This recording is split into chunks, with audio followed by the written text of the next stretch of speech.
The Media Association of St. Kitts and Nevis contributed significantly to the amendments of the Freedom of Information legislation, which was passed in 2023.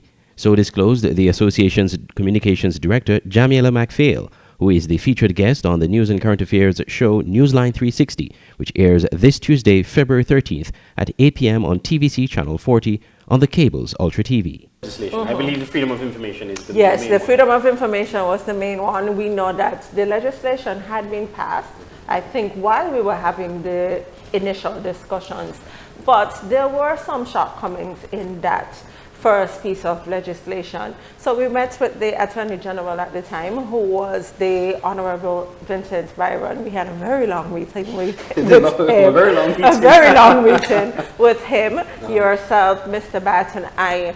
And we found out in that meeting that that administration had planned to adjust that legislation, to make amendments to that legislation. So at that meeting we found out, well, hey, you can help to shape the legislation. So we got together, we met with a lawyer, a practicing journalist as well in the region, who was able to go through the legislation with us, guide us through it, and provide us with some notes that we could then submit to the Attorney General. You know what happened? Yeah. The government fell apart, but we saw a new administration coming into place, and we saw a new Attorney General in the person of Mr.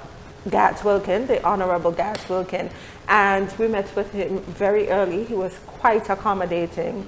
Again, we met with experts from throughout the region. We met with an expert from Jamaica, because Jamaica has the legislation in place and it works pretty well. Right. So we were trying to find out best practices.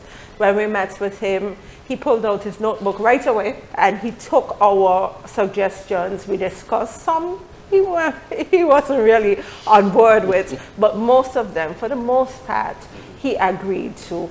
We also saw collaboration with the Attorney General when he sent the anti-corruption legislation to us even before it went to Parliament, so that we could make suggestions and provide our thoughts on that legislation. The program will also air live on the Television Caribbean Facebook page and YouTube channel at 8 p.m. Tuesday.